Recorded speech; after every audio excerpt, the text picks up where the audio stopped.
nascimento de Kate King, jovem, alta, bela, bem viva, loura e branca e vestida. Kate King viveu assim 3 anos na Terra. O ectoplasma é a substância base de uma nova construção biológica supranormal, uma antecipação evolutiva. E para falar sobre este tema, convidamos o expositor Jorge Damas Martins.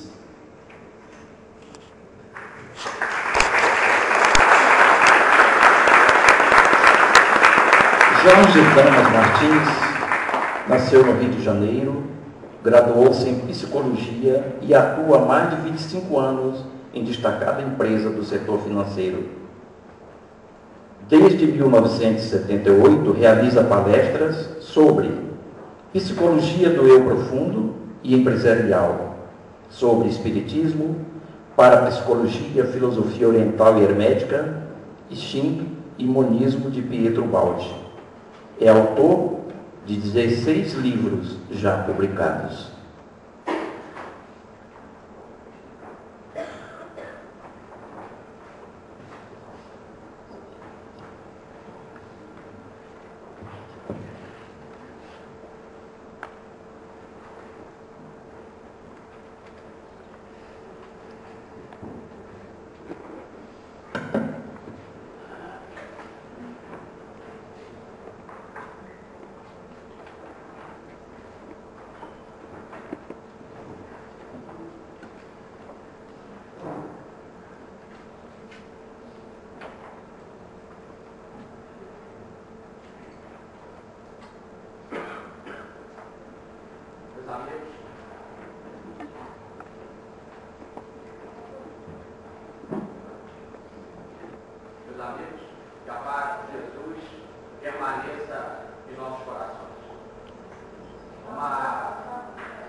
A paz de Jesus, meus amigos, permaneça em nossos corações. É uma alegria, mais uma vez, participar do seminário da Ramatiz, poder, nesta manhã de sábado, dar um abraço fraterno de todos e comungar com a casa a beleza desse tema, falarmos também de uma vertente tão importante da doutrina que nos acolhe e nos consola, que é a parte científica. O nosso tripé, filosofia, religião e ciência, não tem nele preferência. São vertentes que levam ao mesmo objetivo, que é o engrandecimento da alma para ela caminhar com segurança para Deus. Por isso que o tema científico é um tema, convenhamos, muito deveras importante. Agora, eu queria falar então sobre o nosso tema, a paternidade científica na visão de uma biologia do supranormal apresentada pelo grande cientista Sir William Crookes.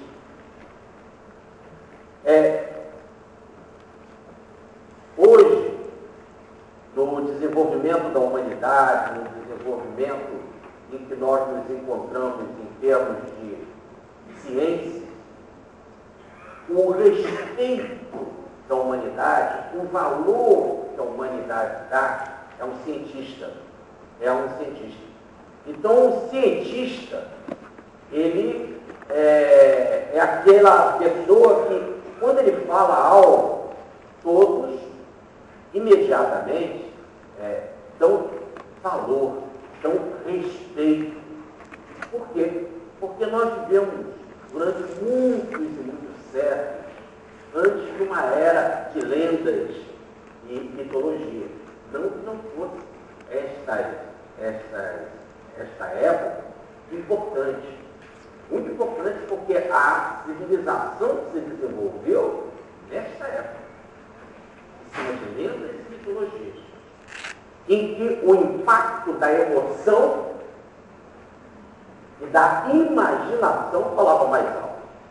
Depois nós passamos por um período em que a fé, principalmente depois de Constantino, com o fortalecimento da chamada Igreja Cristã ou Católica, em que a fé passou a ser a linha de conduta, então o homem passou a aceitar aquilo que era imposto por uma hierarquia espiritual.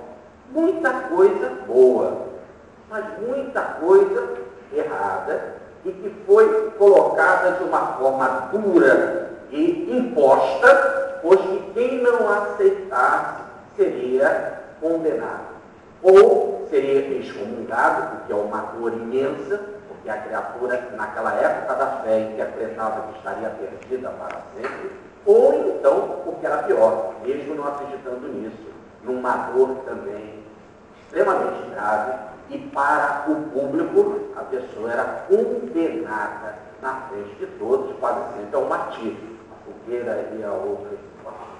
Então, com isso, muito do desenvolvimento do pensamento humano foi bloqueado por causa dessa imposição. É assim, então, que houve uma revolução científica. Essa revolução científica foi se impondo, e todas aquelas outras orientações da primeira fase da lenda mística, da segunda fase da fé, foram ficando abandonadas para uma nova fase, que é a fase científica. E acabou também se transformando numa espécie de Deus cientista, né? Ele dita da sua sabedoria aquilo que ele tem como verdade, ridiculariza e condena todas as outras opiniões, não dá valor às outras opiniões, quando ele está errado, muitas vezes todos ficamos sem a devida orientação. É assim, então, que nesse período da ciência, que nós queremos falar, que é a paternidade científica, quer dizer, quando um cientista fala sobre alguma coisa e que ele diz que ele comprovou aquilo passa a ter valor, ele passa a ser pai daquilo, porque nós acreditamos na sua palavra. Vamos explicar um pouquinho mais claro. Por exemplo, os meus pais. Né? Meus pais, que nós chamamos de meus pais biológicos. A minha mãe e o meu pai me registraram e disseram e assumiram que são os meus pais biológicos. Todos acreditam nisso, inclusive, para a lei não há discussão, porque é um documento que satisfaz a lei, chamada certidão de nascimento, que foi apresentada diante de um cartório e reconhecida por testemunhas, garantem essa paternidade biológica. Tá certo? Existe uma outra paternidade, chamada paternidade adotiva. E é claro em que aqueles que estão assumindo o filho não são os pais biológicos, mas por adoção e através de um documento se prova, então, ou se atesta que eles estão assumindo a paternidade daquela pessoa. Isso é o que nós chamamos, então, de paternidade legal. É assim hoje. Também existe um outro ramo dessa paternidade legal, que era antiga, que pertencia à lei, por exemplo, no Antigo Testamento, que era a lei do levirato, onde havia uma paternidade legal e não biológica. Por exemplo, uma pessoa era casada, vamos dar um exemplo aqui, Tamar, que casou com Onã, filho de Judá. Era casada com ele e acontece que Onã morreu antes dela engravidar. E aí, ele não deixou descendência. E para o judeu, segundo a revelação que foi dada a Abraão, de que o Messias viria na descendência judaica, na descendência de Abraão, era importante que Onã deixasse herdeiro. Então há uma lei dada por Moisés, que é a lei do Levirá, que diz o seguinte, que se o pai não deixasse o filho, no caso, o marido não deixasse o filho, a mulher casaria com o irmão mais velho deste marido, para que o filho que ela gerasse não seria então do seu cunhado, mas sim espiritualmente do pai falecido. Então há uma paternidade chamada legal, através da lei do Levirato, que não é biológica, mas que para a lei de Moisés, segundo a revelação de Deus, é a paternidade verdadeira, porque é considerada aquela criança filho de um morto. Olha que interessante. O morto passa a ser pai, segundo a lei do Levirato. O morto aí no sentido meio o desencarnado. Ora, é também interessante, por exemplo, no caso de uma outra passagem da lei do Novo Testamento, na célebre revelação em que o anjo Gabriel deu a Maria de que ela seria a mãe do Messias, em que diz o texto que o anjo aparece para José e diz: José, aceita Maria em casa, porque ela será mãe do Messias prometido, e dê a ele o nome de Jesus. Então a espiritualidade anuncia a José o nome do menino. E quando ele dá o nome ao menino, automaticamente ele assume a paternidade. Para o judeu, pouco importa se ele é pai biológico ou não. Para o judeu, importa que ele, dando o nome, ele assumiu a paternidade legal. Aí chegaram Luiz a falar no livro Mediunidade, Mecanismo da Mediunidade, no capítulo Jesus e a Mediunidade deste livro, ele chega a dizer que José é o pai tutelar de Jesus. Agora, atualmente, nós temos um outro tipo de paternidade que é interessante. Quando se coloca em dúvida, e só isso aconteceu por causa do desenvolvimento da ciência, quando se coloca em dúvida em que uma determinada pessoa é o pai. Quase sempre esse pai é alguém vivo, né? Hoje em dia é bem comum isso acontecer com jogadores de futebol, né? São os ricos emergentes do caso. Né? E a pessoa quer, porque tem, até direito, evidentemente, ser pai, e a pessoa precisa de ter a criança, de ter o seu desenvolvimento não só emocional, mas também o seu desenvolvimento escolar, de saúde, etc. Então, há um questionamento na justiça para que ela decida. Como a justiça não tem autoridade para isso, ela pede o auxílio da ciência. E é a ciência que diz para a justiça que naquele exame de DNA, aquela pessoa é o pai ou não. É interessante que quando vem o documento da ciência, vamos abrir aqui um parênteses. Nós não sabemos se é assim. Quem diz é o cientista. Nós não entendemos de exame de DNA, nem o juiz, mas quando chega lá o documento dizendo que é pai, o juiz bate o martelo e pronto. A ciência está com a palavra. Entendeu? Agora, é interessante que esse critério não é menor do que o critério do judeu. Na lei, ele aceitava e assumia a paternidade biológica e legal. Na época, diante do que se tinha, que era a veracidade e o compromisso do homem perante a lei, isso bastava. Agora, já não é mais assim. Ninguém dá mais confiança em você dizer, eu assumo e digo que sou ou não sou porque eu sou espírita, ou porque eu sou católico. Ninguém mais acredita nisso. Olha essa situação. Antigamente, como os judeus acreditavam. Agora não se acredita mais. Olha como a religião ela caiu em decadência. E o que vale agora é a nossa postura de firmeza, de honestidade, de princípio. Porque só assim vamos poder outra vez dignificar o que foi esquecido.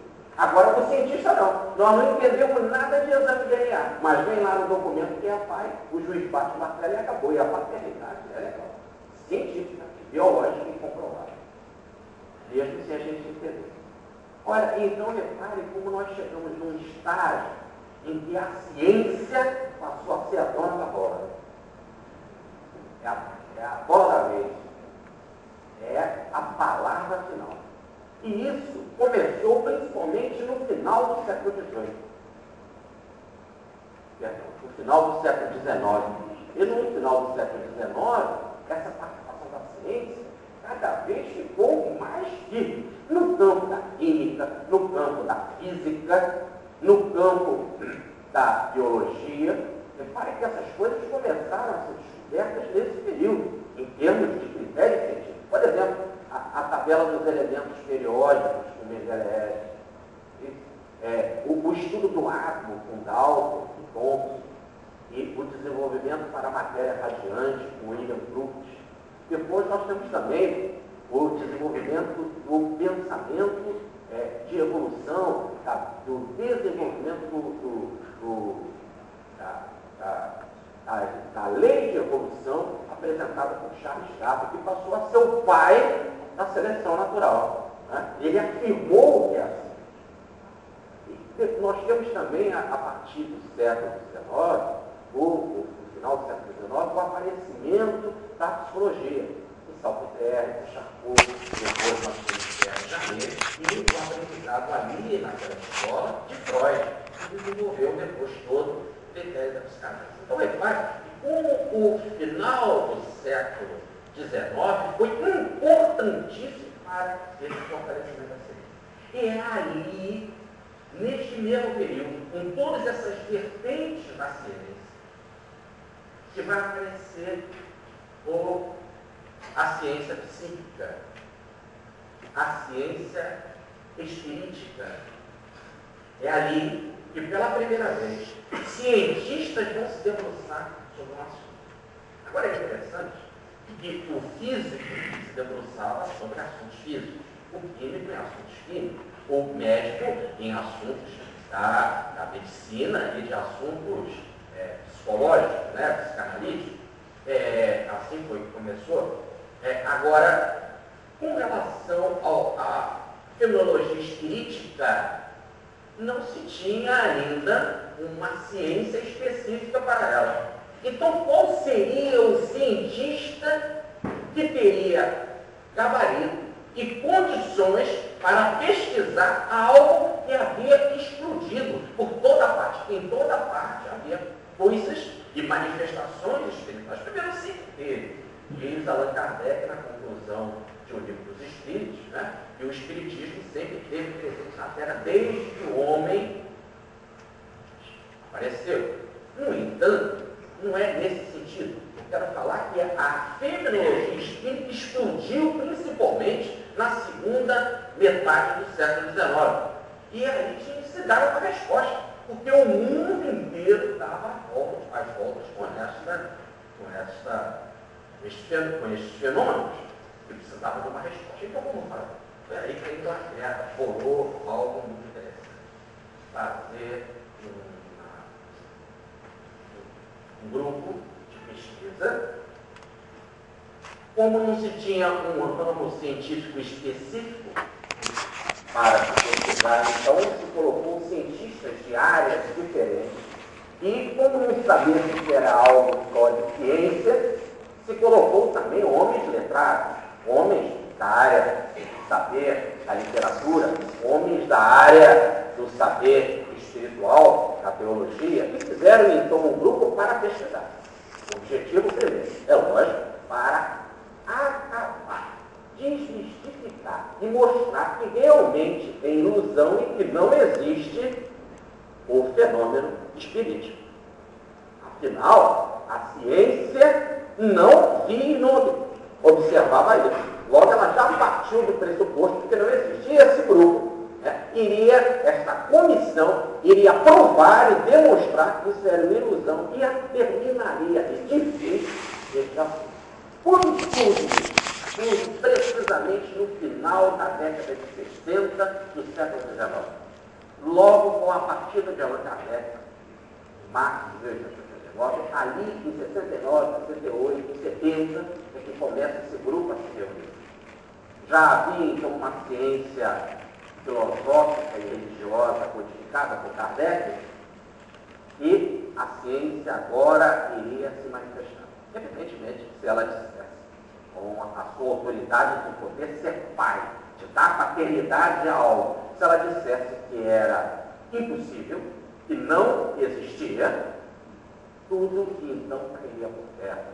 E toda a informação dada na revelação codificada por Kardec seria algo como apenas da era da fé.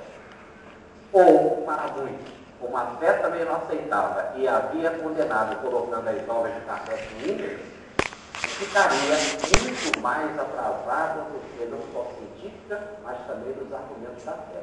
Cairia no mundo das lendas, da mitologia, dos absurdos dos tempos passados.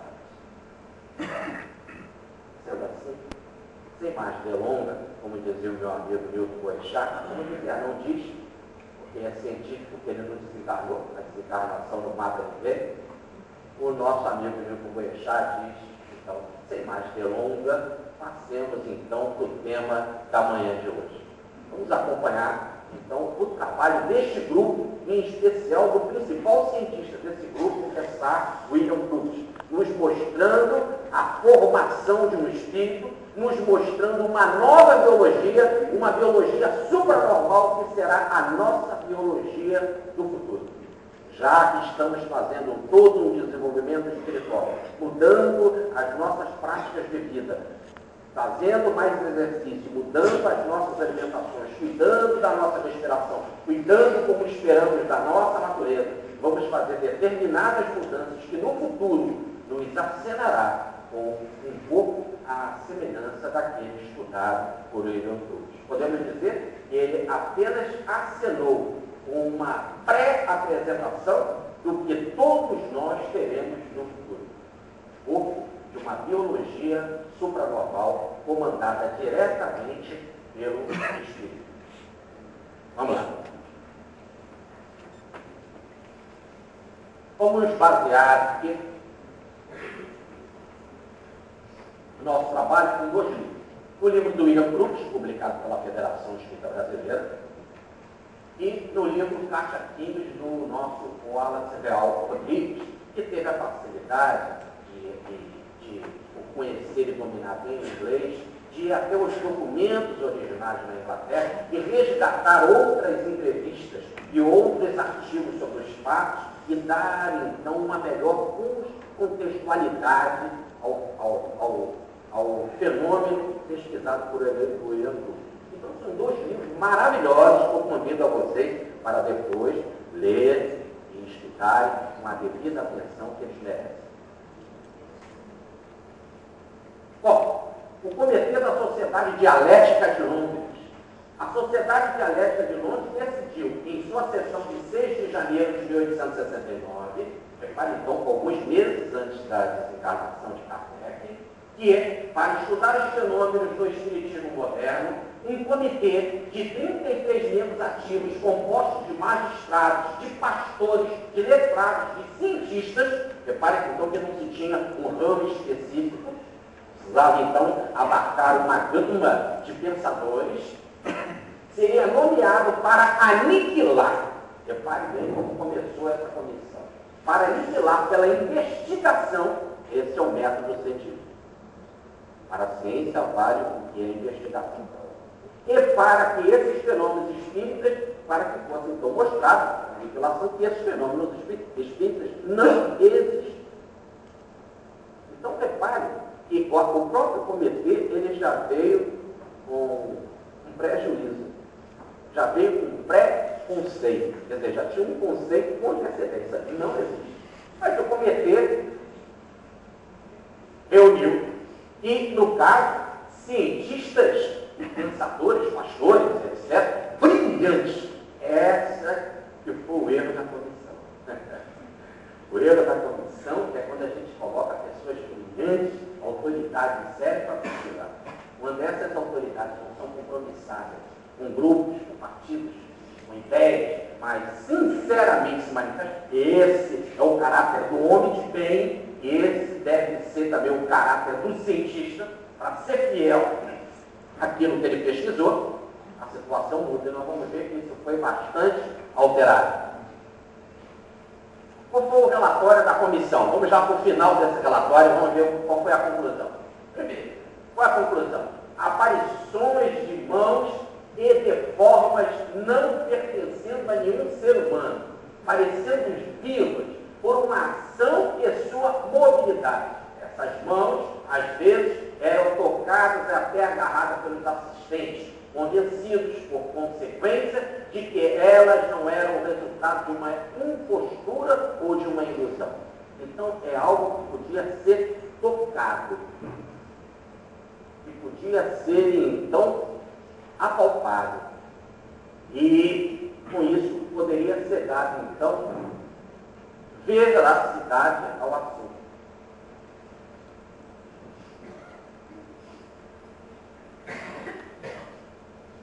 Bom, vamos ver então o cientista principal deste grupo, que é sobre quem nós vamos nos dedicar, que é o William Crookes, né? Vamos ver por que nós podemos aceitar sua paternidade científica. Ele disse e a gente pode dizer, tá bom, ele é o pai de Katja King. Quer dizer, como é que eu sei que o caso de Katja King é verdadeiro? Porque ele disse, ele é o pai, ele assumiu, entendeu? E nem quando eu assumo uma criança, eu sou o pai, assumi. Ele também assumiu a Katja King. Nós não vimos a Katja King. Mas por que nós acreditamos nisso? Porque ele assumiu. E por que eu acredito nele? Por quem ele era. Por que ele fez. Por ser cientista. Olha como se mudou o critério. Antigamente a gente acreditava assim porque a criatura acreditava na lei de Moisés. Antigamente nós acreditávamos assim porque a igreja, através da sua autoridade hierárquica, disse. Agora o cientista, quando é mesmo cientista, a gente acredita por causa disso. Olha bem, no ano de 1855, William Crookes assumiu a cadeira de Química da Universidade de Chester. No ano de 1861, descobriu os raios catódicos e isolou o talho, um elemento químico, que pertence à tabela periódica, determinando rigorosamente as suas propriedades. Após persistentes estudos em torno do espectro solar, descobriu, em 1872, a aparente ação repulsiva dos raios luminosos. E repare que em 72 ele estava no meio do caminho da sua pesquisa física, que foi de 70 a 73, basicamente. Olha que interessante. Então ali ele estava brilhante, mesmo paralelamente pesquisando e descobrindo coisas reconhecidas pela ciência e paralelamente pesquisando e descobrindo coisas científicas, como a pesquisa sobre Katja King. Em 1872, a aparente ação repulsiva dos raios luminosos, o que o levou à construção do radiômetro em 1874. Quer dizer, logo quando ele termina as pesquisas físicas. No entanto, a coroação do seu trabalho científico foi a descoberta do quarto estado da matéria, o estado adiante da matéria, em 1879, tão querido e aplaudido por Alberto Einstein. E, por causa de tudo isso, a Rainha Vitória da Inglaterra nomeou com o mais alto título daquele país, cavaleiro, sabe? Em 1907 foi agraciado com o Prêmio Nobel de Química. Um Prêmio Nobel de Química significa que a comunidade científica mundial garante e comprova que ele é um cientista. Logo, o que ele fala, ele é pai da química. Como ele é pai do raio catódico, pai da matéria radiante, ele é pai do radiômetro, ele também é pai da Katja King. Entendeu? Onde eu quero chegar? Ele é pai porque ele confirma e dá o seu nome para garantir o fenômeno, a descoberta. Bom, qual foram os médicos que ele trabalhou? Ele trabalhou com Morse, com a médica, a senhora Marshall, o médico Daniel Douglas Gomes e a médica Florence Cook. Com a Florence Cook é que ele vai pesquisar o fenômeno Katja King. Mas antes, ele fez uma pesquisa com todos esses médicos e descobriu algumas coisas interessantes. Primeiro, quando ele começou mesmo a pesquisar, logo, alguns disseram assim, será que está certo? O cientista tem que se meter com isso? Principalmente a religião começou a falar assim. Porque a religião já sabia e sabe que os fenômenos são verdadeiros. Porque a base de toda a revelação são esses fenômenos. A base de toda a revelação. por exemplo, a de Moisés, a do Cristo, é a mediunidade. Então ela sabia que ele, sendo sincero, ia descobrir algo. Aí começaram então a dizer, será que é certo o cientista se meter com isso? Você já tem tanta coisa para ver lá na química, na física, deixa a religião com a gente, nós já condenamos, já colocamos no índice, não se meta. Mas o William Crookes vai responder, ainda tenho necessidade de que me ensine que não é racional esforçar-se para descobrir as causas de fenômenos inexplicáveis. Por quê? Quero que me explique de que não é racional eu tentar pesquisar essas coisas. E se for realmente inexplicável, ou se não for verdadeiro, que a ciência diga, mas que não é racional pesquisar, direi simplesmente o que vi e o que foi provado pelas experiências provadas e controladas. Só o que eu vi pode ser. E é o meu nome que está em jogo.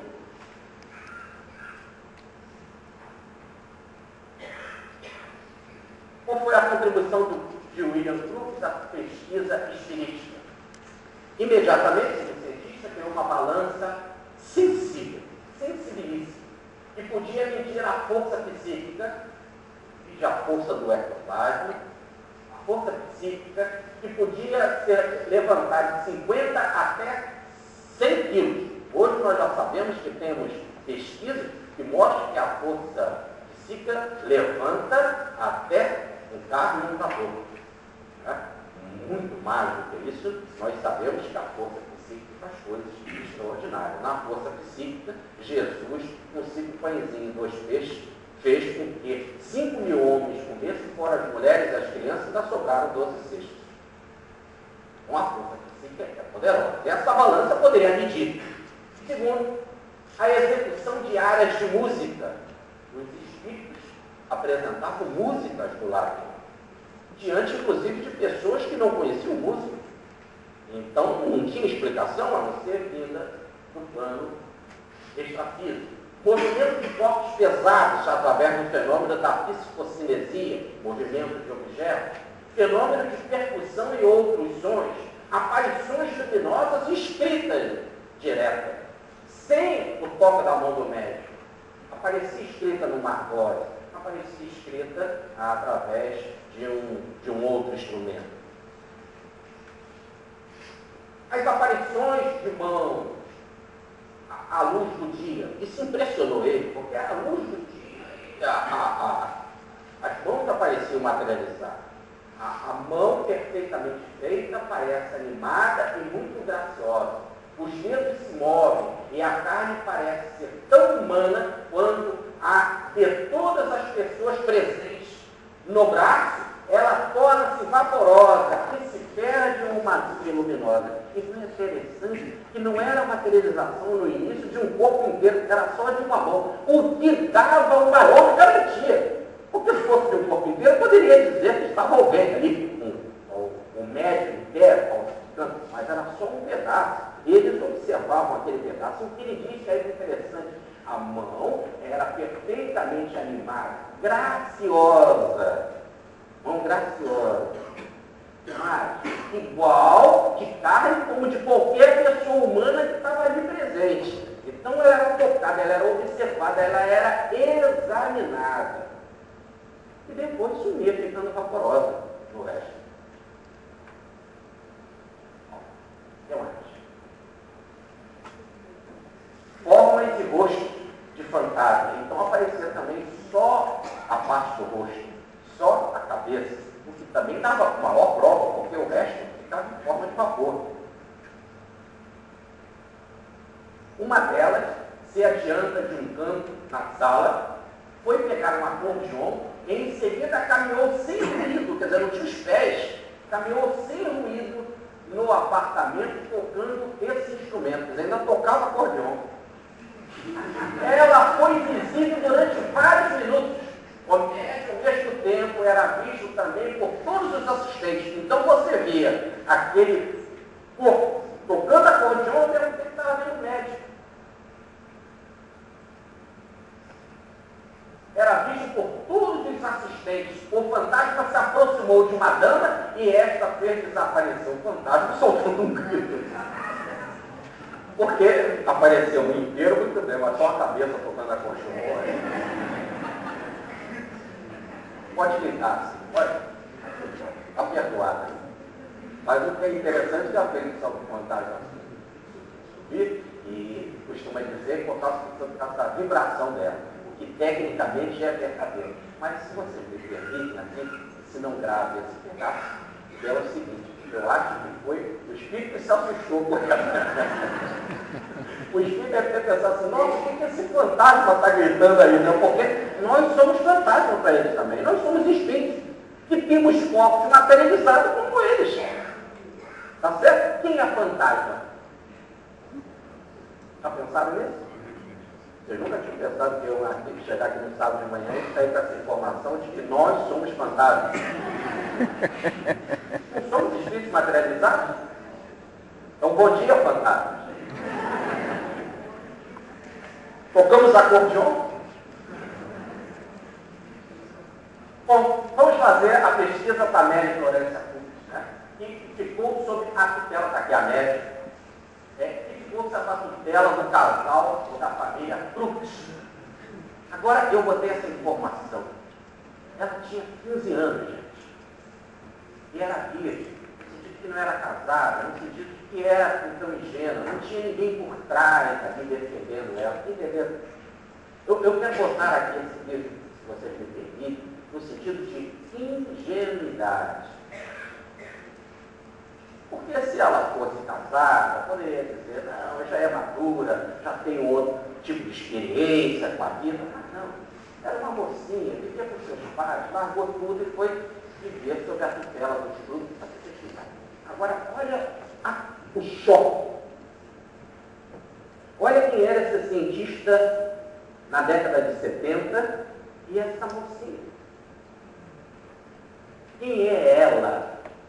E como se pode mudar essa ideia de que ela poderia tapear esse cientista que nós já botamos o currículo dele aí? Entendeu? É isso que eu quero dizer. Ele vai assumir a paternidade daquilo que esta médium vai produzir. É ele que vai dizer que é verdadeiro. Com toda a capacidade científica que ele possui, com todo o seu nome. Olha só. Diz ela, numa entrevista, a própria médica falando, fui à casa do senhor Crux, sem prevenir aos meus pais, fugiu de casa. E nem os meus amigos. Ofereci-lhe em sacrifício voluntário, suportar sua incredulidade. Ele não acreditava. E ela está se oferecendo suportar sua incredulidade. Vamos pensar que a gente nunca fala desses grandes missionários que são esses médicos. Aí fala, que o William Crux, que missão? Com 15 anos querendo se sacrificar para a humanidade, no altar da ciência, para ser investigada, para ser apalpada, para ser completamente dominada, podemos dizer assim, com todos os critérios científicos, para que a verdade pudesse prevalecer. Em bem dela, em bem do cientista, em bem de toda a humanidade. Mas também em bem da espiritualidade, que queria que isso acontecesse. Inclusive enviou um médium capaz, um médium espiritualizado para isso. Tem que ser espiritualizado para dar uma definição dessa. É uma definição brilhante. Pergunte hoje, mesmo os nossos daqui, com todo respeito. Quem quer se colocar sob o altar da incredulidade dele? Para ser, inclusive, se for o caso, desmistificado.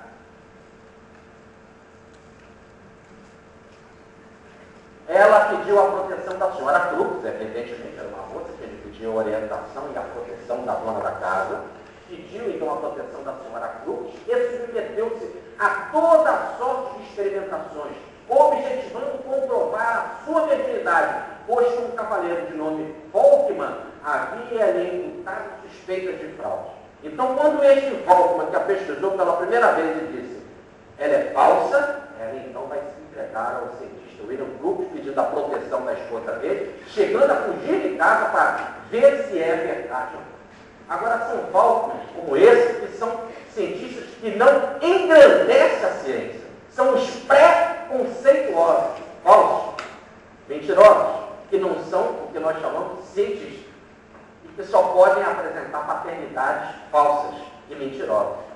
Aliás, o nosso Chico Xavier, ele vai apresentar um trabalho de Augusto dos Anjos, maravilhoso, um poema, que vai falar desse tipo de cientista falso, mentiroso, quando ele diz assim: a civilização traz o gravame da origem remotíssima dos ares, estípidas escórias planetárias, segregadas no mundo amargo e infame.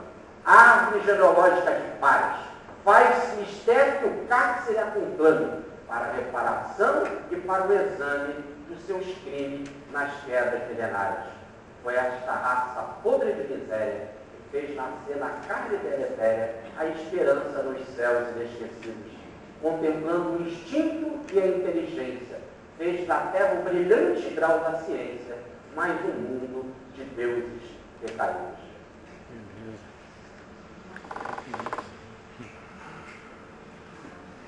Eu falei sobre isso no estudo de quarta-feira, no centro. Os Arias. A queda deles em capela. Agora ele recitou, eu tenho esse livro dele. Aí eu vou ler esse livro. Um amigo meu leu. Ele falou que é muito bom. Tem coisas boas e tem coisas meio fantasiosas. Bom, então no dia 22 de abril de 1972, numa reunião na casa dele, vamos ver o que aconteceu. Aqui está a média e o espírito, né? E a diferença de um para o outro. A aparição em plena luz de Cachaquim, jovem, alta, bela, bem viva, loura e branca e vestida. A médio é, ao contrário, pequena, morena, de cabelos negros. Cachaquim que viveu assim 3 anos materializada na Terra, diz o cientista. A senhorita Florence Cook passava semanas inteiras em casa de William Crookes e fazia experiências em seu laboratório, quase sempre cercado de investigadores severos como ele. Então ele, juntamente com outros cientistas, pesquisavam, nós vamos ver, na sua própria biblioteca. Cachaquins era uma mulher viva. O espírito Cachaquim se materializava, tomava um corpo humano nitidamente completo, com órgãos, sentidos, um aparelho ósseo completo. Ela conversava com a senhora Crookes e com as crianças e sentava para contar a história. Os ossos, pele, tudo, sentido, batido do coração, tudo. Nós vamos ver que até a temperatura vai ser medida. Kátia apareceu com uma tão grande perfeição, durante quase 2 horas ela passou na sala, conversando familiarmente com aqueles que estavam presentes. Várias vezes ela tomou o meu braço, tomava o braço do cientista, e andando é a impressão sentida por meu espírito de que era uma mulher viva que se encontrava ao meu lado, e não um visitante de outro mundo. Era uma mulher, era um cientista de braços dados andando na sala durante 2 horas com o espírito. A impressão é essa, é uma mulher viva, sem a diferença nenhuma da outra. Os que estão aqui presentes. Posso assegurar que o fantasma era um ser tão material quanto a própria senhorita Cruz. Bom, agora olha que coisa interessante. A Kátia Kings agora como mulher. Aqui quando eu quero falar como mulher, é diferente do varão, do homem. A mulher com todos os órgãos de mulher, os órgãos da feminilidade. Vamos falar claro, com vagina, com os seios, com tudo que uma mulher tem. É assim que ela se apresentava, e repare que aí o respeito do cientista fez com que uma das presentes, que era a senhora Florence Uriar, pseudônimo literário de Russell Curtis, que viveu neste período, ela passou por uma experiência fantástica ali naquela reunião do William Crookes. Olha o que aconteceu. Certa noite, Kátia Kings pediu-me que a acompanhasse até detrás da cortina do gabinete. Aí, para minha surpresa, desvestiu o seu amplo e belo vestido branco e ficou inteiramente nua à minha frente. E disse: não te assuste, desejo desta forma provar-te que sou realmente uma mulher.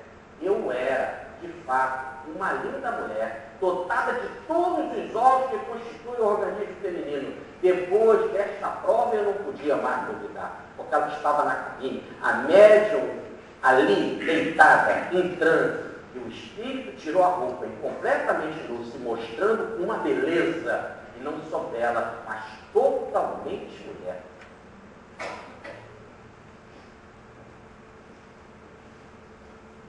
Então chegamos então a uma biologia do supranormal. É isso que eu quero chamar da biologia do futuro. Os corpos do futuro da humanidade. Porque o fenômeno não aparece por acaso só para provar que ele é assim, mas aparece para mostrar que nós estamos nos desenvolvendo para vivermos numa nova humanidade, uma nova condição biológica. Uma noite, contei as pulsações de Kátia, diz o cientista. Seu pulso batia regularmente 75, enquanto a da médium, pouco instantes depois, atingia 90, seu número habitual. Apoiando minha orelha sobre o peito da Kátia, então ele o escutou.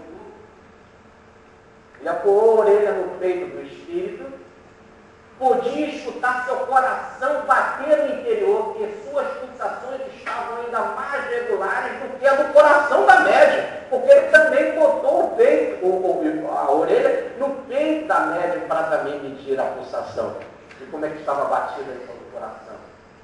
Quando depois da sessão ela permitiu a mesma experiência, provados da mesma maneira os pulmões de Kátia, agora os pulmões se mostraram mais sãos do que o da média. Por quê? No momento em que fiz a minha experiência, a senhora Cook estava passando por um tratamento forte de resfriado. Então o pulmão da média estava de um jeito, porque estava um resfriado forte. No espírito não, o pulmão estava bem mais saudável. É coração, é batida, é respiração, tudo claro. Kátia Florence Cook. Aqui é interessante como ele conseguiu fotografar os dois ao mesmo tempo. A médium e o espírito. O espírito e a médium nas suas fotografias. E aí ficando provado claramente. Tá? Vejamos. Levantada a lâmpada, porque tinha que ficar com a luz escura por causa do ectoplasma. E no caso ele levantou a lâmpada para poder olhar. Então é isso, ó. Ele pegou a lâmpada, olhou bem a média. Pegou a lâmpada, olhou bem no espírito. Aí fez mais uma vez, foi na média. Mais uma vez foi no espírito, para certificar. E teve uma hora que ele pediu para um amigo cientista, faça também, para não dizer que é minha ilusão diante do que eu estou vendo. Faça você também. E o senhor fez a mesma coisa. Então, levantando a lâmpada, eu olhei a minha volta e vi que se mantinha pertinho da senhora Cook e atrás dela. Estava vestida com um pano branco e flutuante, como já a vimos durante a sessão, mantendo uma das mãos da senhora Cook na minha e ajoelhando-me novamente, elevei e baixei a lâmpada, tanto para clarear a figura inteira de Kátia, quanto para convencer-me plenamente de que via realmente bem a verdadeira Kátia, que apertara em meus braços alguns minutos antes, e não o fantasma de um cérebro doente. Então eu antes apertei ela. Agora ela estava atrás da médica, eu segurava a mão da médica, levantava a lâmpada para um e para outro, observava, via bem, aqui está a médica, aqui está o espírito, aquele espírito que eu sei que tem forma, eu segurei, eu caminhei com ela, eu apertei, e agora eu estou aqui segurando a mão da médica, que também é palpável. Quanto ela, como ela, igual.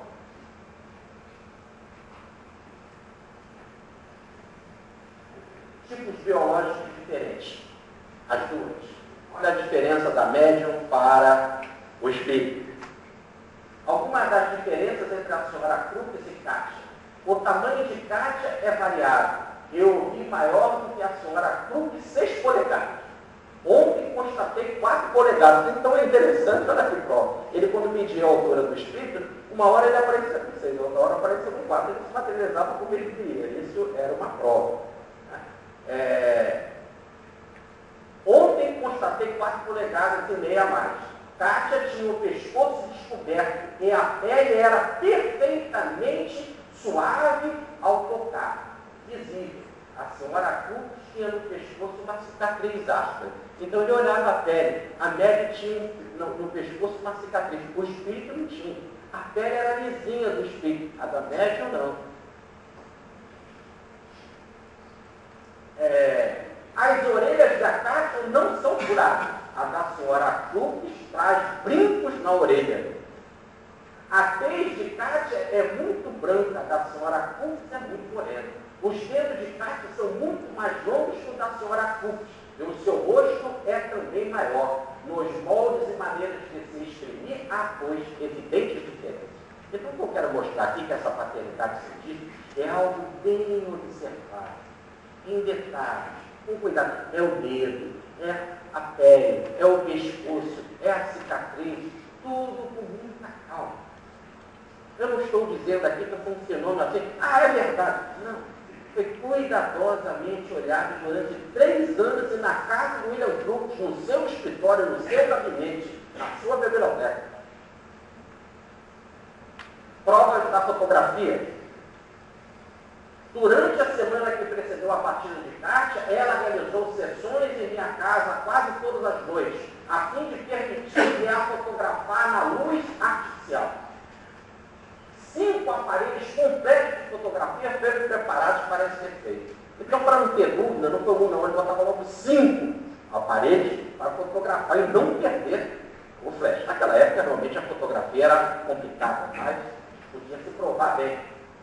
Tem 44 negativos, alguns medidos, alguns de bons, alguns de bons e ruins, e outros excelentes. Então, essas 5 máquinas conseguiram pegar algo indiscutível. Controle do médico. Como é que ele fazia para controlar o médico e não permitir nada que aquela mocinha de 15 anos mesmo pudesse enrolar? Observe. Durante os 6 últimos meses, a senhora Cook fez numerosas visitas à minha casa. E algumas vezes demorou-se lá em semanas inteiras. Então ela morava lá na casa dele. Então ele podia observar não só ali na sessão, mas em todos os momentos, desde o café da manhã, do almoço, do janta, das conversas, das brincadeiras, da sua higiene, do seu comportamento, semanas inteiras. Ela só trazia uma pequena bolsa, sem fecho. Quer dizer, não tinha nada escondido na bolsa. Bolsa sem fecho. Durante o dia estava constantemente em companhia da esposa dele. De mim mesmo ou de algum outro membro da minha família. E não dormia sozinha. Sem absoluta oportunidade de algo preparar, mesmo de forma improvisada para desempenhar o papel de caixa. Eu mesmo preparei minha biblioteca e minha câmara escura, e habitualmente, depois que a senhorita Cook jantava e conversava conosco, ela se dirigia direto para o gabinete, e a seu pedido, eu fechava a segunda porta, guardando a chave comigo durante toda a sessão. Então, abaixava-se o gás e se deixava a senhora Cook não escolher gás. A casa era dele, a biblioteca era dele, o escritório era dele, ele ficava com a moça o tempo todo, a moça jantava, entrava no gabinete, ele fechava a porta e ficava com a chave. Não há o que questionar. Logo, tudo que aconteceu é paternidade dele. Ele dá a sua palavra, a sua paternidade e é verdade. Fotografia psíquica. Evidentemente, aqui uma boa foto, ele junto com um amigo, diante de casa, então os dois viram, a fotografia pode, é verdade, dar um delineamento de sua postura, mas como ela poderia reproduzir a pureza brilhante de sua tez, ou a expressão sem cessar, radiante dos seus traços tão nobres, ora velado de tristeza, quando ela contava algum evento amargo de sua vida passada, ora sorridente com toda a inocência de uma jovem, quando ela tinha reunido meus filhos ao redor dela, e que ela os divertia contando a eles os episódios de suas aventuras na Índia, quando se chamava Anne Morgan. Então, olha que coisa interessante. Olha que ideia, que situação, que impressionante.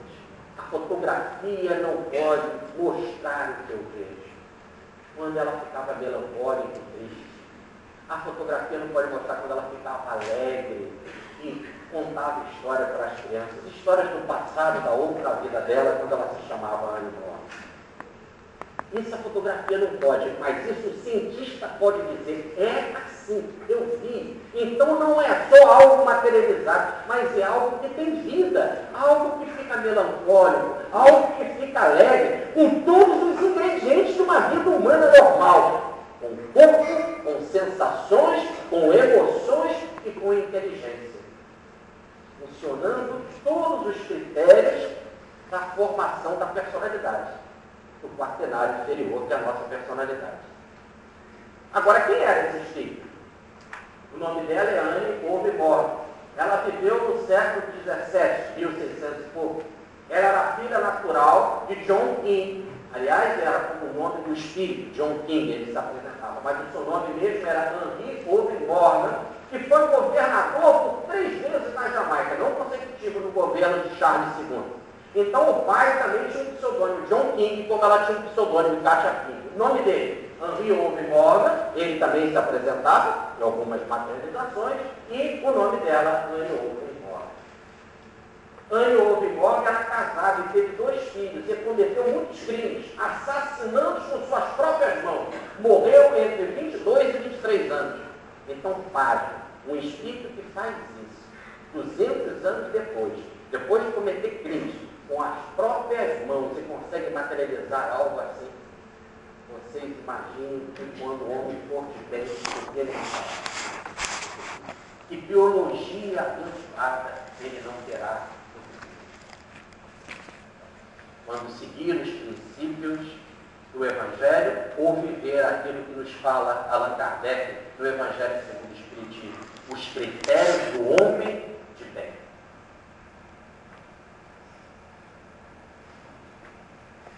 Logo o Espírito explicou para ele por que ela tinha de ficar 3 anos fazendo isso. Porque ela estava espiando. Pergunta 167 do Livro dos Espíritos. Qual a finalidade da encarnação? Expiação. Pergunta 68. Para que o Espírito reencarna? Para se limpar de todas as suas impurezas? Pergunta 169. E isso demora muito? As encarnações são muito numerosas.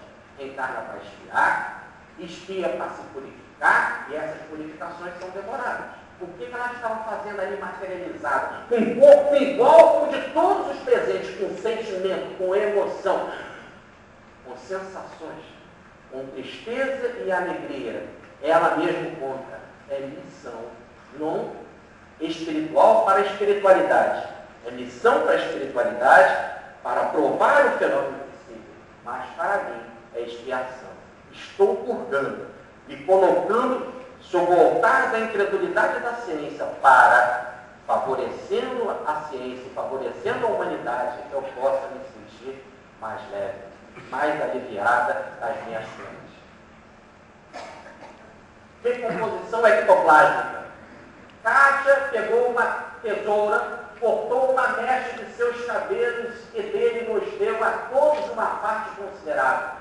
Tomou o braço do Sr. Fux, fez a volta na sala e apertou a mão de cada um.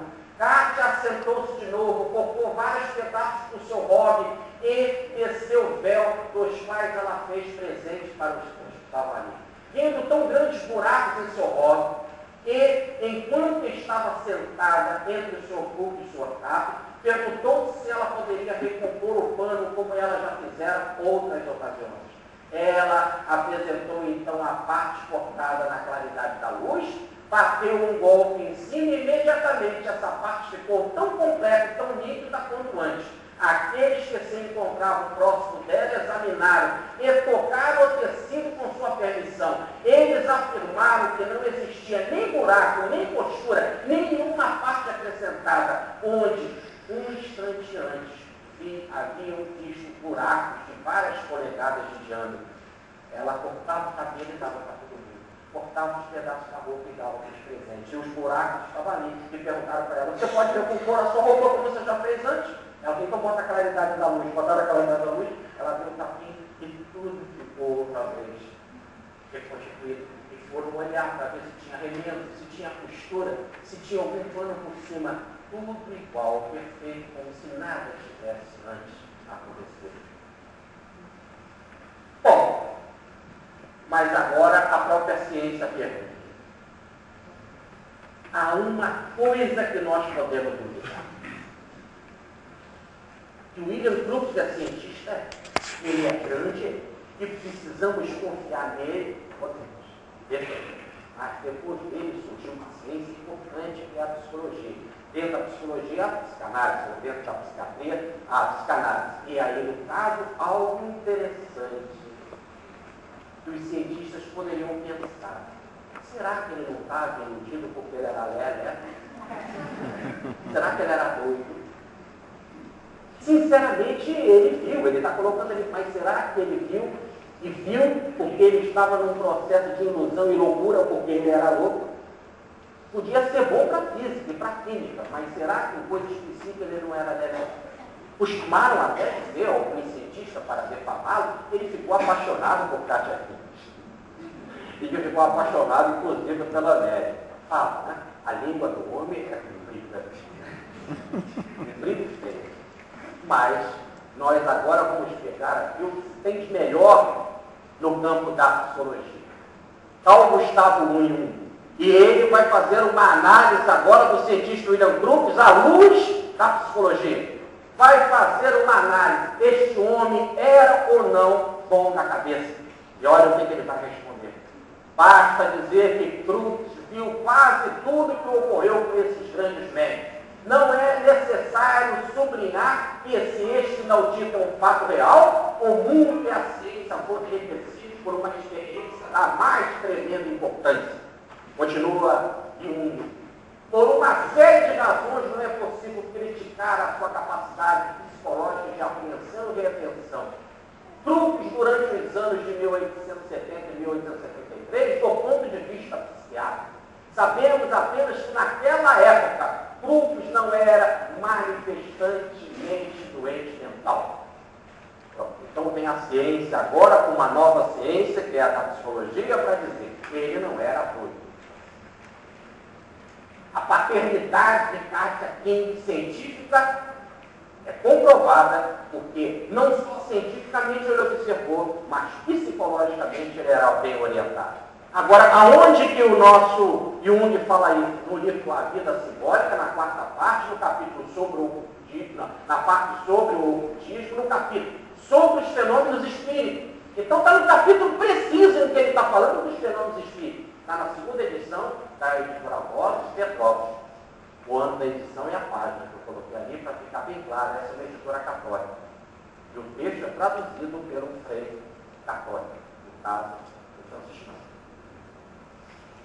Então, é um livro publicado pela Igreja Católica, traduzido pelo católico, na informação de um cientista de psicologia, que diz que William Crookes, diante do que observou, estava perfeitamente no seu juízo. Por isso, ele pôde afirmar sua paternidade científica daquele no seu livro clássico. Não digo que isso é possível, digo que isso é verdadeiro. Não há o que duvidar. Entre o céu e a terra há mistérios muito maiores do que podemos imaginar. Há algo que não conseguimos ainda compreender, mas que a ciência já consegue apalpar, materializar, já consegue demonstrar e dar, através do cientista, uma certidão de nascimento de Katia Kinsey, dizendo que 3 anos ela viveu na Terra, e é assim. É Deus se impondo à pequenez do homem. É a causa primária falando que o homem não é o dono da verdade. É a inteligência suprema nos surpreendendo. Deus, quem senão Ele fez obra tamanha? O espaço e o tempo, as amplidões e as eras, onde habitam por milhões de esferas, e a luz, a excelsa luz, aquece e banha. Deus, somente o eterno, o impenetrável, poderia criar o imensurável e o universo infinito, enviaria. Suprema paz, interne na piedade, e que habite eterna caridade das torrentes da luz e da harmonia. Muita paz, fique com Deus e um bom seminário.